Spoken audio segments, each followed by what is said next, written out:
We all knew Twitter was captured by the left and that stories were regularly censored, including reports of corruption surrounding the president's son, Hunter Biden. But thanks to a dump of emails from Twitter's new owner, Elon Musk, we've learned just how easy that process was. Democrats would regularly send requests to Twitter, more to review from the Biden team, and the reply would always come back, handled. Earlier, I asked the Hill columnist Kristen Tate about the blatant nature of this political bias and manipulation. Yeah, direct communication between Democratic Party operatives and Twitter. I mean, Twitter was just acting as an arm of the DNC. It's absolutely crazy. It has been terrifying to watch the Democrats transform from the party of people who say, oh, I don't agree with what you have to say, but I'll fight to the death for your right to say it, to the party of, I don't like what you have to say, I'm going to crush you, I'm going to suppress you, and I'm going to ban you from online spaces. And you now have a situation where the private sector and what is really the public sphere at this point, owned by Twitter, working hand in hand with the Democratic Party to suppress narratives, to suppress speech, and to block the First Amendment. But hopefully that's all going to start to change now that Musk is in charge. But it's really been shocking, even for us who have been following this story, to see just how deep the corruption really was at Twitter. Well, I'll tell you what else is extraordinary, Christian, is the reaction from the White House, because this is a big story. This is big news. These are extraordinary revelations. But have a look at what Joe Biden's press secretary had to say. We see this as an interesting or a coincidence, if I may, that he would so haphazardly, Twitter would so haphazardly push this distraction. That is a full of old news, if you think about it. And at the same time, Twitter is facing very real and very serious questions about the rising volume of anger, hate, and anti-Semitism on their platform. All right, so this is old news, and the problem now is all this hate speech on Twitter.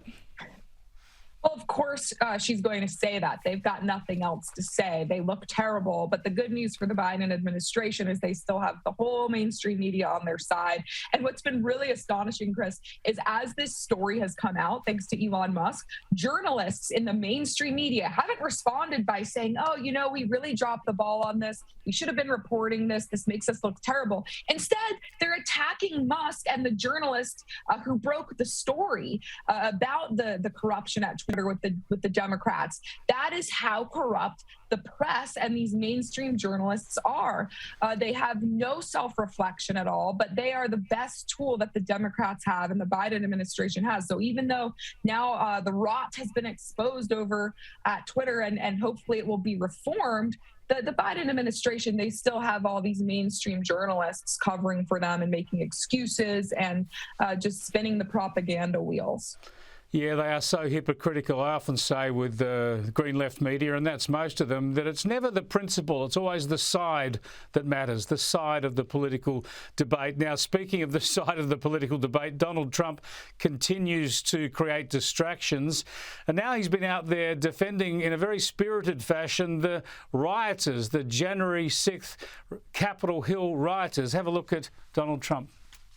People have been treated unconstitutionally, in my opinion, and very, very unfairly. And we're going to get to the bottom of it. And you know what I've said. I take it very seriously.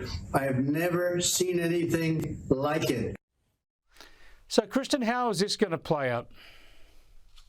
Well, of course, the media loves it every time Donald Trump says anything, but especially when he talks about January 6th, because it allows them to keep peddling this narrative of, oh, the Republicans and especially Donald Trump are a threat to democracy. They want to overthrow the government and all of this. So that's kind of how it's being portrayed in the media.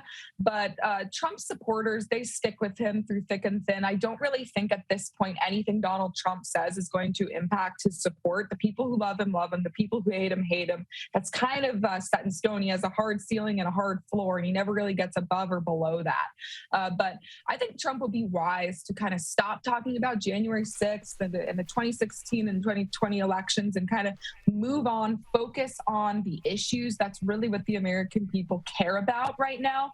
And he unfortunately falls into traps that the media set for him when he starts going down these roads. But the media love it because it boosts their ratings like crazy.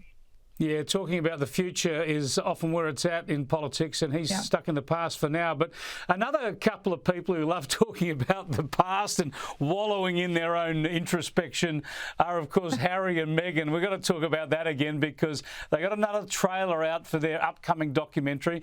Here's a clip. There was a war against Meghan to suit other people's agendas. It's about hatred. It's about race. It's a dirty game. The pain and suffering of women marrying into this institution, this feeding frenzy. I realized they're never going to protect you. Kristen, it's about hatred and race. Isn't it about celebrity and self-indulgence and jealousy? Of course. I do not think Meghan Markle is going to be successful at getting Americans, especially to feel bad for her. I mean, this is a woman who was an actress and then married a prince, marries into a royal family, all of this lavish lifestyle, the money. She lives this incredible life, and she wants to say, oh, poor me, I'm victimized. This is just a symptom of the culture that has been created by the left in this country. And also, in the UK as well, the left in the UK, of this perpetual victimhood, and people get addicted to the feeling of victimhood and feel like, if they can portray themselves as victims constantly, it'll make the public love them. But I just don't think it's going to work with Meghan Markle. People are sick of her. When she first came to the U.S., I think some people, wanted to give her the benefit of the doubt, wanted to give her a chance. But the PR strategy is just so horrible. And at this point, Americans just want her to go away. So, people might watch the documentary just so they can be, up to date on the tabloid headlines. But I just don't think she's going to make people like her feel sorry for her with this. She is the princess of victimhood, and she's making it pay, all right. Thanks so much for joining us, Kristen. Thank you so much, Chris.